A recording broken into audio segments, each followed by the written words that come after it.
এই বাঘগুলো জন্মের পর থেকে আমি লালন পালন করে আসতেছি। আর জুই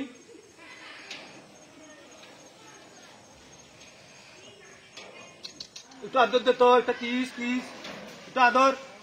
জুই এই যে একটু আদর দে তো বাবা। ও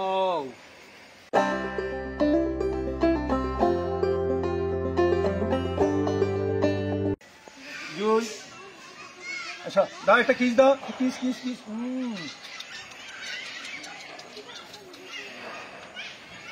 একটা একটা একটা আদর।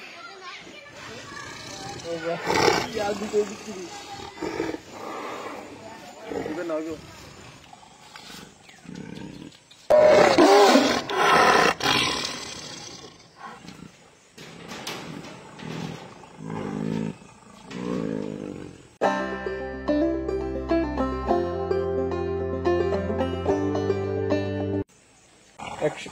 এক সময়ে আমার কাছে থাকলেও এখন ধীরে ধীরে বড় হওয়াতে এদের সাথে আমার সাথে একটু দূরত্ব বজায় রেখে থাকি, যেহেতু হিংস্র প্রাণী। আর এদের সাথে বাঘিয়াটার সাথে আমাদের আত্মীয়তা হচ্ছে ছেলে সন্তানের মতো।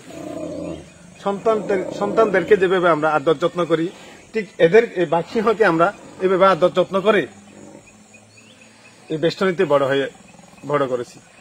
আর এদের মায়া ছেড়ে কোথাও বেড়াতে গেলে শুধু বাঘসিংহের মায়া ছাড়া আমাদের আর বিকল্প থাকে না। মাঝে মধ্যে ছেলে মেয়ের কথা মনে পড়ে, আমাদের শুধু বাঘসিংহের কথা মনে পড়ে।